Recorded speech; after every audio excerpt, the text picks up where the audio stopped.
say that anyone who was sufficiently motivated to gain access to some computer or network somewhere, if their motivation is high enough, I feel that they can accomplish whatever it is that they need to accomplish, however long it may take them.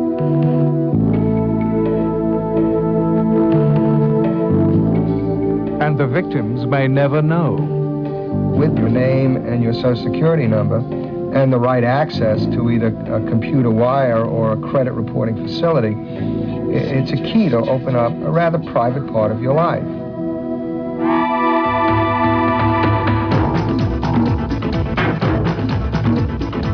Computers are today's bank vaults. Criminal hackers have attempted spectacular robberies like breaking into Russia's central bank computers to steal $57 million. Money and secrets can be accessed down a phone line.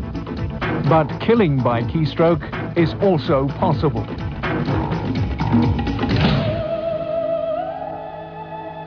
In Vermont, a couple of years ago, an entire town, every single person within that single town was listed as a tax deadbeat and was listed on their credit reports. Now, there was a computer error in that case, but that error, that single keystroke that affected an entire town, could have just as easily been an intentional one.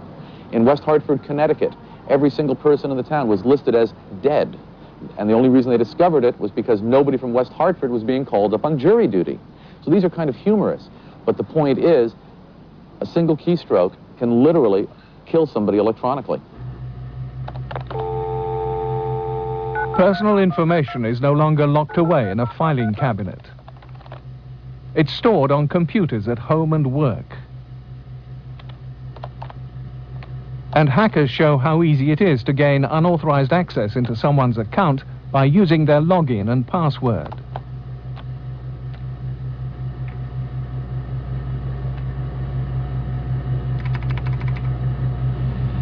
Here we are.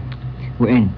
Now, normally I might just use this for free access to jump to some other place, but if this was the first time I was using this account, I might just read this guy's mail.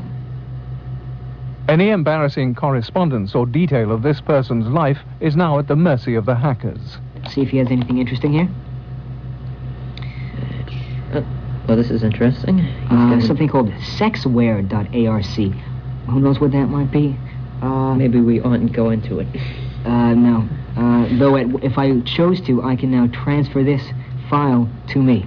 Though I have much more high priorities than sexual arousal. Okay, he does have his mail stored in here, so if I wished, I could read it all the past mail that has been saved. Nothing was stolen, altered, or destroyed. But even if hackers have no criminal intent, what they do is illegal. Breaking into computers without permission is a criminal act. Using a modem, a device that links a computer to a phone line, information can be sent and received, and users can connect to the internet, a vast international network linking millions of computers. With a valid account, huge libraries of information become accessible, and mail can be sent electronically anywhere in the world to hundreds of people simultaneously. In one instance, a heart attack victim's life was saved because he was able to tap out an SOS message when he collapsed at his desk. 35 million people now use the internet, and it's rapidly growing every month.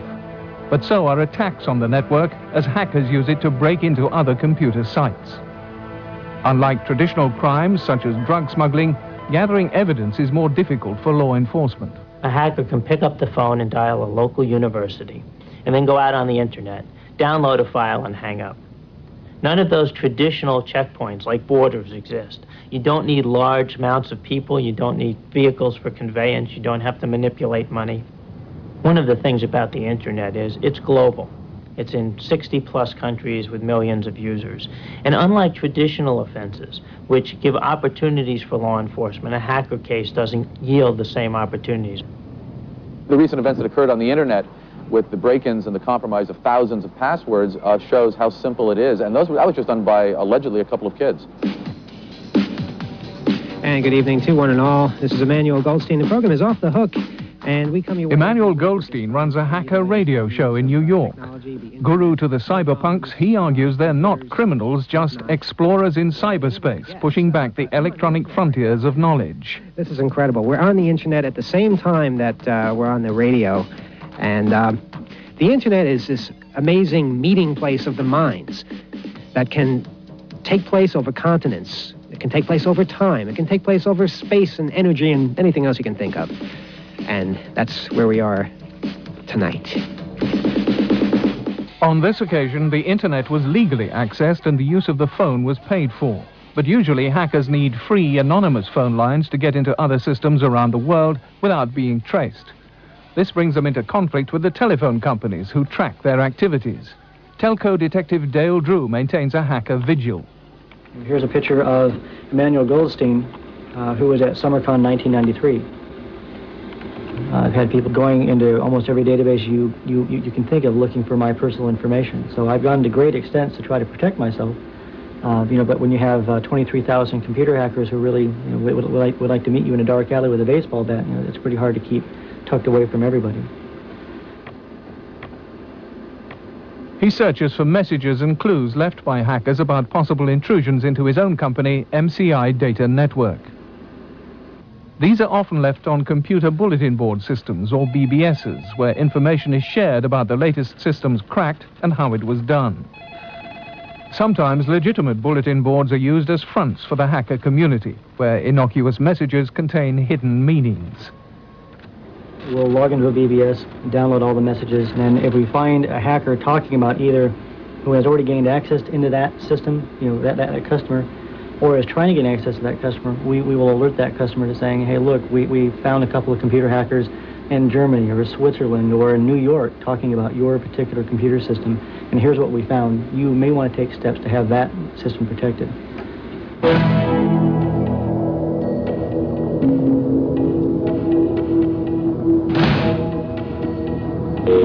Okay, let's go to the phones. Good evening, you're on the air. Hello? Yes, go ahead. I have a question. Yeah. I was arrested for PBXing. PBXing, meaning using a company's phone system to make 3 phone calls? Is that the definition? Yes. Okay. A friend of mine is carding phone cards. Phone cards, that is making telephone calls with calling card numbers. Yes, and he told me that it's safe. Is this true? No. No? No. Anytime you commit a crime, it's not safe.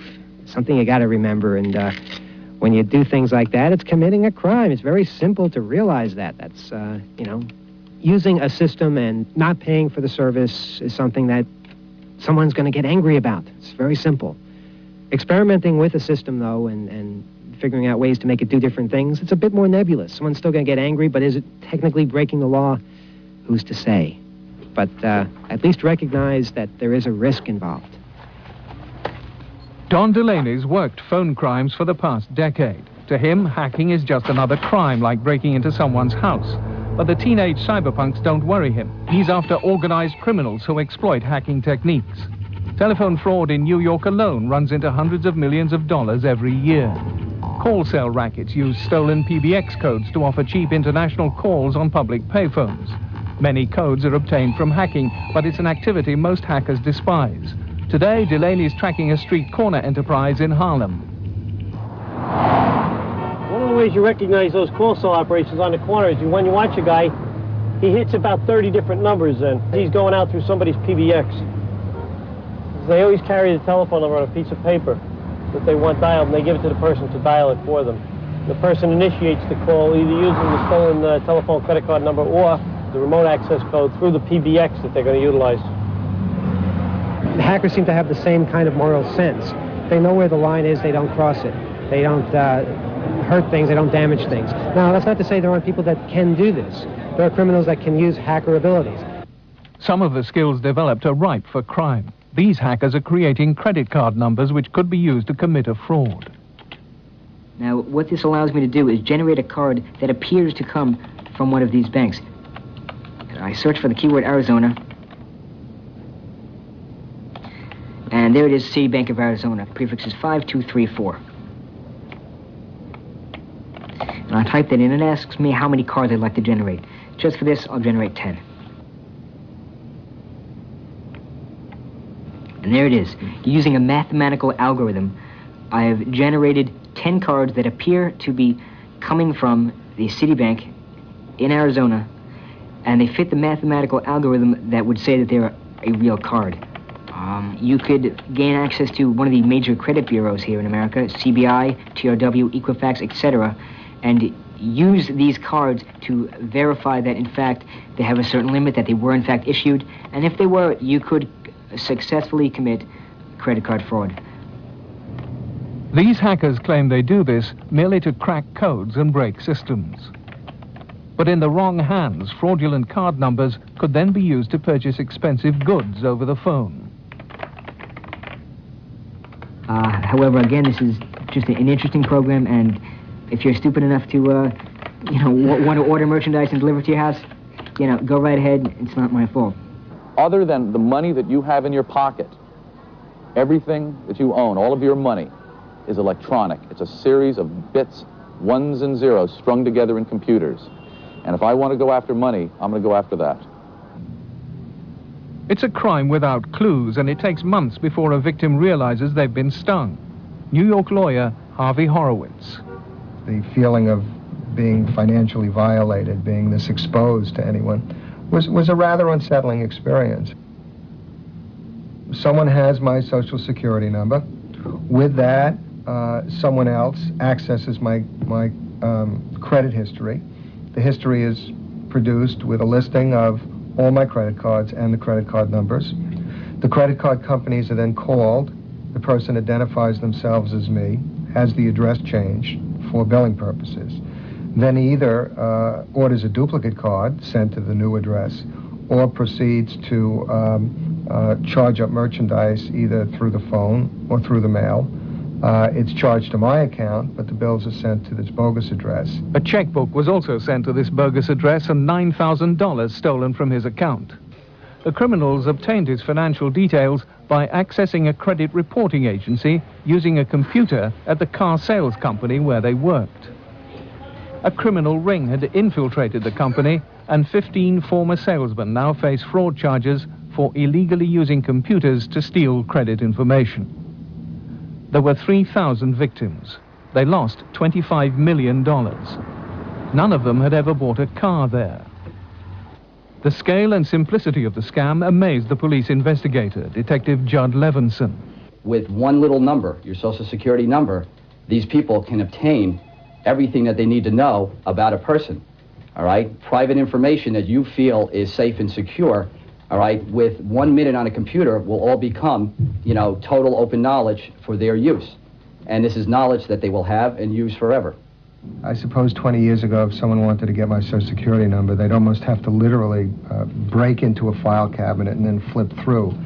Now, because the Social Security number appears on so many databases, the Department of Motor Vehicles Bureau has it, the company that sends out my rent bill every month has it. In many states in this country, even your driver's license number is now your Social Security number, and it's one number that even if other people use it, all right, you cannot replace it. It always remains as your one number, and it cannot be altered or changed legally by the government.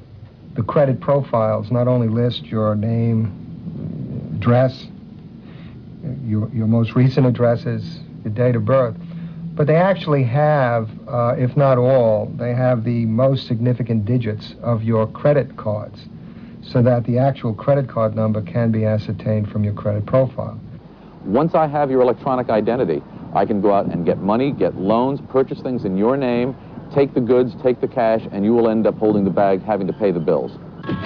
Hey, speaking of fun, speaking of dangers to our individual liberty, I went out this week and I bought a 6-pack of beer. Yeah. Well, I don't do that very often. It's kind of a big event when I do. And so the person said, "Can you prove you're 21?" And I said, "Yeah, sure. Ask me a question about the 60s or something." But that wasn't good enough. They wanted to see my license. So I gave them my license. I figured they'd just look at the license and see that I was over 21 and put it back. But no, you know what they did? They took my license and they entered numbers from it. They entered numbers from my license into their computer. So somewhere there is a record of me buying beer in this particular supermarket's computer, and who knows what other computers that computer talks to. That's scary. I mean, I don't want people to know if I'm drinking Pepsi. I don't want people to know anything. I just want to be left alone. I want to be, private solitary citizen. That's all we ever hope for. So, anyway, that's what's happening out there in the scary world.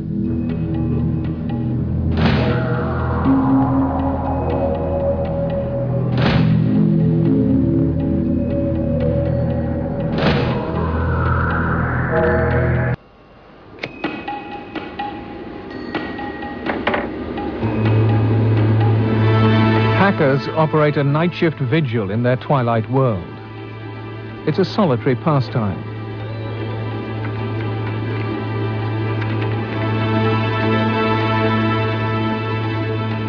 They rarely meet face to face, but the digital underground is one huge swap shop where hackers strut their stuff and boast of their latest exploits.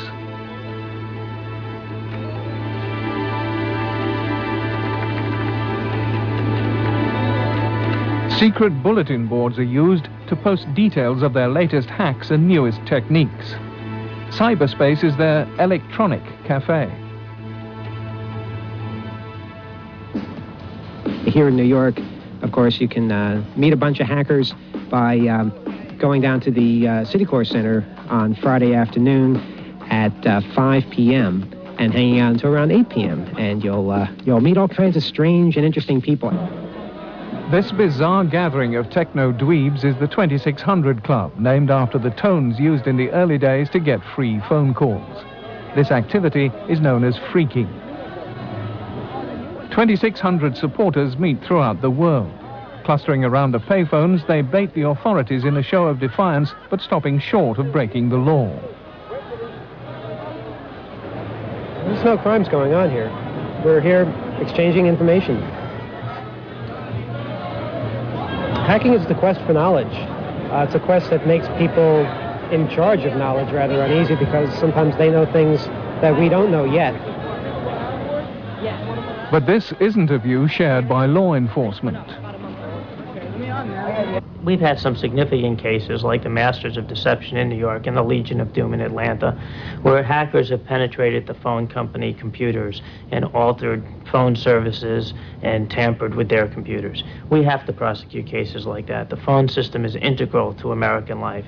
We have to make sure that the system's protected, available, and functioning properly. Thing is, hackers don't make very good criminals. When we find something, we usually tell everybody we know. And that's why so many of us always get caught doing something that the government considers to be illegal. One convicted hacker was a former member of the Masters of Deception, Mark Abene, alias Phiber Optik. Notorious for his hacking expertise and alleged ability to take control of telephone networks, he became a key target for law enforcement. You a criminal? Definitely not. Although, I think a lot of the companies involved in the case were some pretty big multinational corporations and would have liked to see some bad things happen to me. And the judge made sure that that happened. A high-profile prosecution by the FBI and Secret Service led to a year's jail term after he admitted breaking into telephone and corporate computers.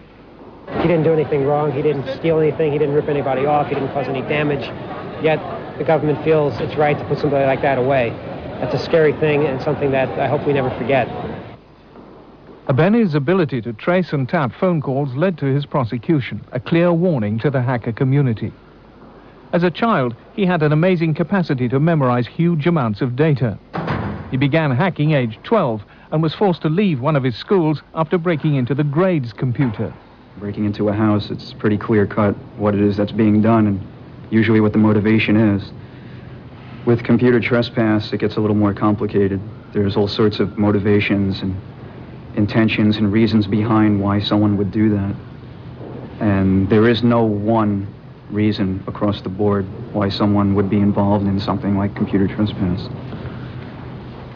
They prosecuted Mark because Mark had the answers, because Mark would tell people how things worked. They didn't prosecute the people that actually caused damage. To them, that's not a threat. The threat is giving out knowledge, is explaining how systems work, explaining vulnerabilities. They fear us because we oftentimes understand a lot more about their computers and their networks than they themselves do. And they feel threatened by this because they don't understand us and they don't know what it is that we're capable of doing. every country has its own way of dealing with computers, but there's always this group of people there somewhere that's trying to figure it all out, that's trying to hack the phone system. What happens if you dial this number? What happens if you dial that number? If you punch this key at this particular moment in time? If we start making it so people are afraid to do that, no one's going to discover anything. Alert. Repeated login failures for user. Alert. Repeated login failures for user. So each investigator automatically and in real time gets an alert on their screen plus a voice activation of when someone's hacking into their system. And on the screen it tells you what kind of error message it was, what port it was, coming from what system, and what username that they were using when the hacking occurred. Now the system I just tried to hack into is in Norristown, Pennsylvania, and it took about 1 second for that data to come over here. Dale Drew helped prepare the case against Mark Abene. He's a master of detection, but he's afraid that the skills of someone like Abene can be used and abused by anyone. So you have the hackers who are the elite of the elite who hack into corporate America and then write computer scripts for the not-so-elite computer hackers. So you have the 23,000 computer hackers within the U.S. being able to gain access into corporate America the exact same way that the elite of the elite computer hackers do. So it would be as if a 14-year-old child using the most simplistic and cheapest hardware available would have the same access to your computer system as the same people who designed it. People target whatever seems the most unreachable. People here target military systems because they say military systems can't possibly be breached. And if they can't be, what's the harm? If they can be, then we better start breaching them to figure out how they can be breached. I'd much rather have a hacker do it than some enemy agent. Only recently, the CIA thought it had snared a super spy attempting to steal blueprints for the latest military weapons systems. Ship designs and ballistic missile research were compromised when internet raiders broke into the Pentagon's defense computers. They copied and erased records, took control of several sites, and in some cases, shut them down. 1 million passwords had been stolen. A 16-year-old British hacker has now been arrested. I'm going to examine a military site. Typically, it's not a good idea to try to break into a system while people are using the system. But in this case, I'm going to use a little bit of a backdoor method that allows me access to the files without actually alerting the users in the system. A good system administrator would not allow this kind of access to happen, especially in military sites and government sites. The administrators are not very technically skilled. They're under enormous time pressures, and they don't have proper training to know what to do in these kind of situations.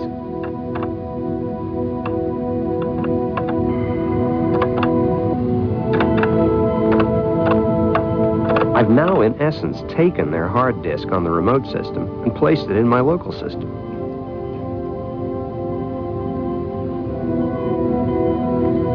Now I can access any of their files. Anyone who has access to the internet can access these files. There are so many military sites on the internet, and it only takes one small weakness to compromise any given site. And so while there are a lot of military sites, many of them are probably fairly secure, nonetheless there are potentials for lots of break-ins. Dan Farmer's job is to make his own company's system secure. Based in Silicon Valley, he's an international expert on hacking. People aren't aware of how easy it is to gain access to systems. They aren't aware of how easy it is to gain access to information that's kept on systems.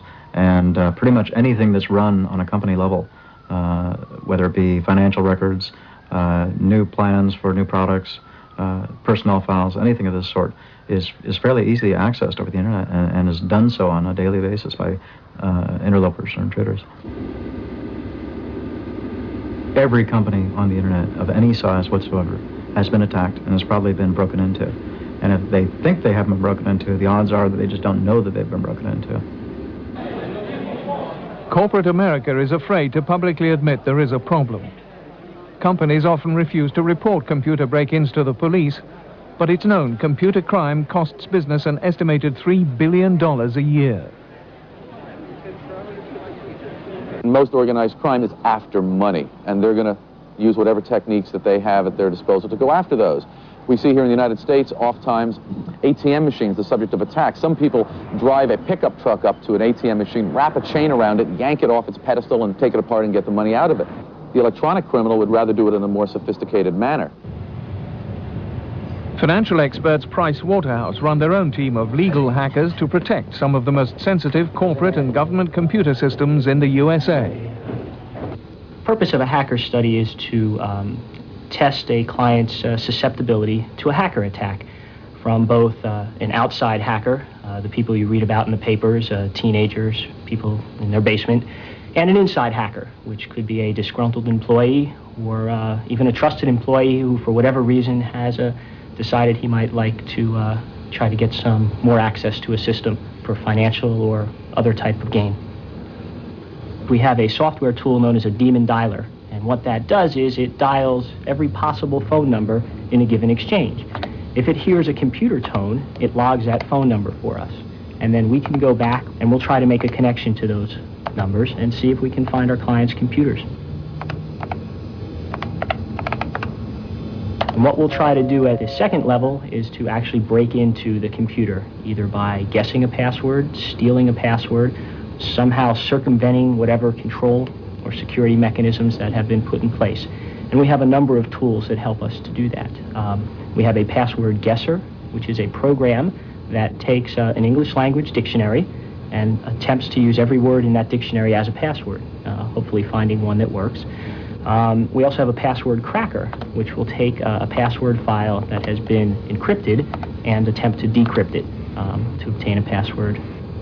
The team uses techniques and programs obtained from the hacker community itself and have never failed to break into a client's computers. When banks are broken into, for instance, they will almost never report it because the stigma of being broken into for a bank is much greater than the financial loss that they'll incur as a result of this. And the same kind of things with large corporations when they have something very important stolen. They'd much rather just take the loss and the financial loss than to admit to the public that, yes, we've allowed all your tax dollars or stock dollars to go away because we weren't watching the back doors. A few years ago, the Bank of New York, at the end of the day, tallied up their books, and they discovered that they were $23 billion short, gone. They could not find what had happened to it. That evening, they brought in their experts and found a one-line error in the code of the software programs that ran the transactions. So what do they do for $23 billion? They have to go to the Federal Reserve System to borrow the money, balance the books, pay the interest the following day, and straighten everything out. If a similar type of error, either accidentally or purposefully occurred to the Federal Reserve System, where are we going to borrow $1 trillion for an overnight repair? That is one of the biggest threats that exists to the Federal Reserve today. But there is another threat. The Federal Reserve has a network of computers throughout the USA linked to all the major banks. In New York alone, these networks monitor 3 million financial transactions a day. For somebody who wanted to disrupt the financial system of the United States, the Federal Reserve System makes a very attractive target.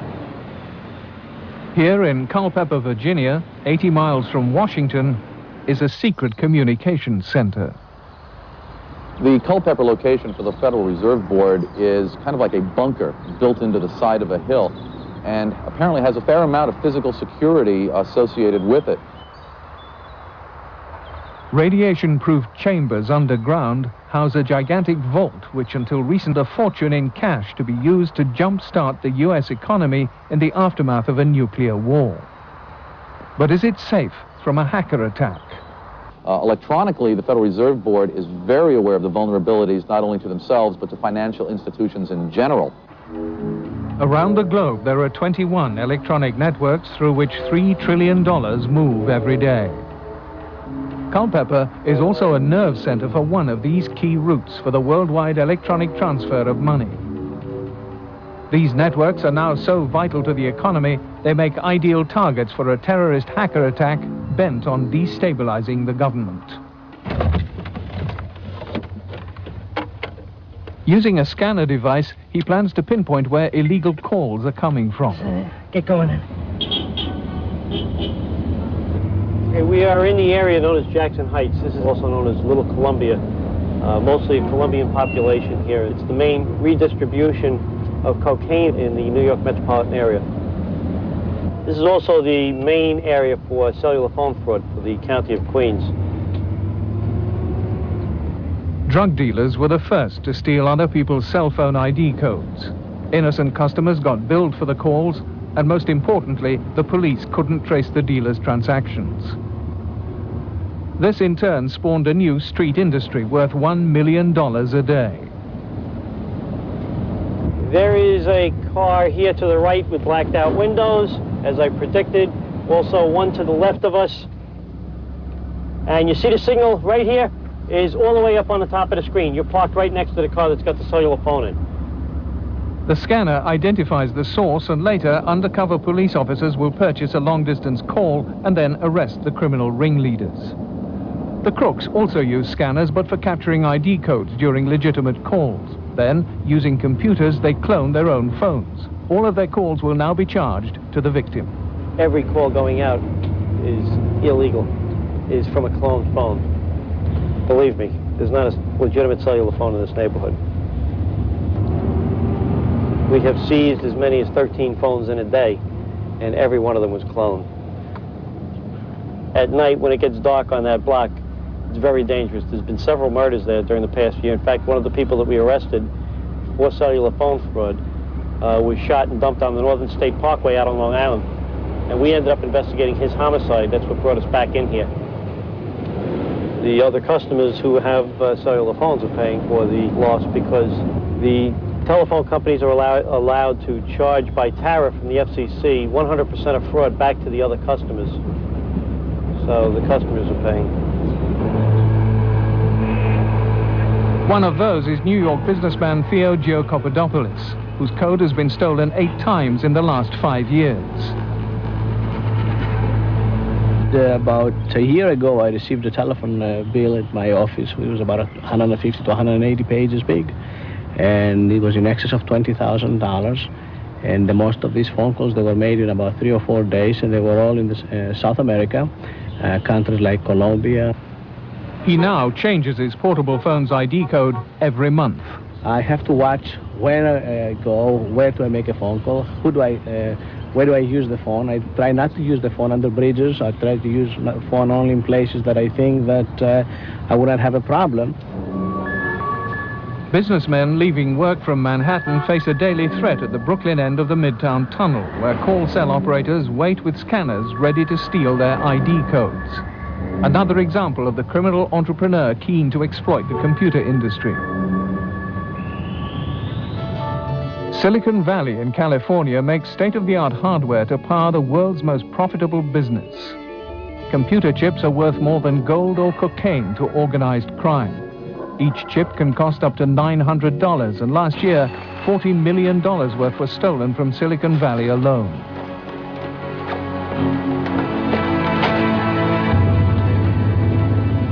High-tech robbery detectives are investigating a spate of 8 armed takeovers of company premises by gangsters and are witnessing more violence. To capture the criminals, they've set up elaborate sting operations. This one netted 13 criminals who were prosecuted and convicted after planning a $25 million heist. Police call them take-away robberies, as most of the gangs are Asian. And much of the product ends up in Southeast Asia. Countries like Taiwan are desperate to obtain the latest technology from the United States, so few questions are asked about its origins. The chips are put into their own computers and then sold back to the States. We are still the biggest storehouse of inventions of advanced technology in the world, and people come after us. We are the king of the hill still at this point. We're a $6.5 trillion economy, and we've got some good stuff. Other people want a piece of it. A small software company in Boulder, Colorado, claims it's a victim of its own success. The company is helping to build the new information superhighway by exploiting sensitive data gathered by the U.S. government. Ellery Systems has developed a unique user-friendly program to commercially process the vast web of knowledge held on the internet. But the company claims this priceless software has been stolen by a former employee with the aid of a foreign power. Future of this country Indeed, the future of all other countries as we go into the 21st century is going to be determined in large part by our ability to use the information that is available and information and knowledge that is created to competitive advantage. The critical source code which drives their program makes a pile of paper 10 inches high when printed out. Its value is impossible to estimate. The cost of developing that source code was nearly $1 million, very close. But that doesn't begin to describe what the real value is. The anticipated value of this kind of technology is measured in billions, in tens of billions, in hundreds of billions of dollars. We're talking about the lifeblood of this company. So when it was transferred over the internet by the former employee, a Chinese national, to a new company allegedly backed by the Chinese government, his colleagues felt betrayed. Initially, there was a very real sense of just shock, of not being able to believe that someone that we had worked so closely with, and who had worked so closely with us, that had been so much a part of our vision, of our dream, could do something like this. There were people here who literally had tears streaming down their faces when they found that one of their colleagues, a trusted professional colleague and personal friend, was in fact stealing years of their very best work. Come on in, Andrew. A grand jury indictment asserts that Andrew Wong had bargained with a Chinese government official and company to get financial backing for a new venture while still employed by Ellery. He's accused of wire and computer fraud. His lawyer, David Lane. Andrew took nothing that was Ellery's property. He took nothing that Ellery has any proprietary interest in whatsoever. Andrew is not guilty of the charges. He also dismisses espionage allegations. The government has raised allegations of possible national security being involved here, which is rather odd in light of the fact that Andrew Wong is a Chinese national, and I'm hard-pressed to believe that Ellery Systems or the United States government would allow a Chinese national to work on a project of any kind relating to American national security. Wong faces a possible 10 years jail sentence if found guilty. An electronic ankle bracelet will keep him under house arrest until his trial later this year. Stealing a technology, attempting to set up another company that would be funded by organs of another country, infiltrating American industry, establishing strategic relationships with other companies in that industry, and funneling all of that back unfairly. No, that's not what capitalism is all about. That's what theft is all about. That's what espionage is all about. A recent report showed that nearly half of a sample 150 research and development companies in computer technology had been the victims of industrial espionage. It's claimed 20 to 30 foreign intelligence agencies are conducting operations against U.S. business. Some of the other techniques of the information warrior are so simple, so easy, most people are unprotected, and getting away with it is a crime, but it's also very simple. We know about what the French have been doing. The Israelis have been involved in it. The Germans have a project called Rahab, which goes after American and other industrialized or technologically advanced societies' information. The Japanese are involved in it. Taiwan is involved in it. 7, 6, 5. NASA has led the world in developing technology for the future. The white heat of its inventions forged a new technology and transformed industry in the process.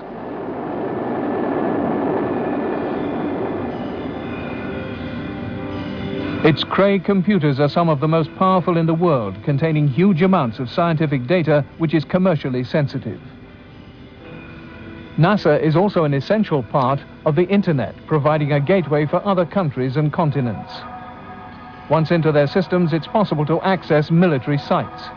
But NASA is an attractive target for hackers, as high security makes it more of a challenge. As a government installation, our problems tend to be more focused on the scientific area and penetration of these systems. We don't have commercial secrets necessarily that are stolen or stealable, but we do have a large amount of collaborative activity with industry. We take very great care to make sure that none of their information is available to be stolen by the community.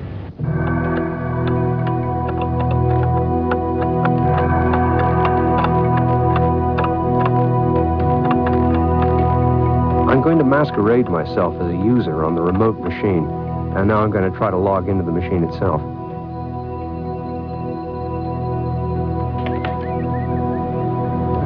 If this succeeds, then I'll have successfully broken in.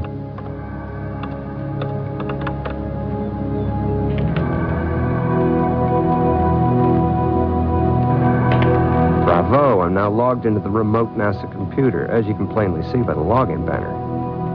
This hacker has developed a technique that allows him to take over the system. Right now, I can become any of the users. I actually own the machine. I control the password file. I control the horizontal and the vertical. I control everything about this machine. I can become any of these users. I can read any of their files. I can do anything I want on this machine. In addition, from this machine, I can then go on to other NASA machines in other parts of the world. Access to this machine can be obtained by stealing the computer's address, user ID, and password. 1 million passwords were recently compromised when hackers ran a sniffer program which captured this information as people sent messages around the Internet. You don't really know whether or not a hacker who's trying to break into your system is just poking around or is actually trying to do something malicious or actually steal data. You don't have any sense for what their intent is, and therefore you have to assume the worst of all the attacks. This has this causes a serious problem because you may have a large volume of relatively simple attacks that camouflage a few very sophisticated people who are out there trying to engage in industrial espionage, etc. They may have seen me, they may not have seen me. So, what I'm going to do is try and hide my tracks. It looks like I've logged in 3 times. Okay. Each time, I'm going to eliminate one occurrence of the login. This hacker hides his tracks without raising an alarm. I'm no longer logged into the system, even though I'm still on the system. The system does not see me. I'm invisible. Now I can proceed to break in or do whatever I want to do. First, I'm going to remove the system cracking tools. If you leave lockpicks lying around, they're going to suspect somebody's been picking locks.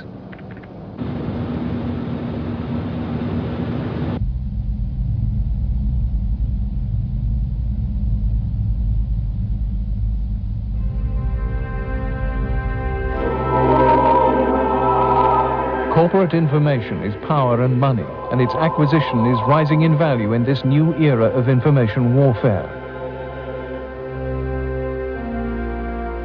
But if a dedicated adversary really wanted to damage America, he would attack the electronic infrastructure, all of which is controlled by computers.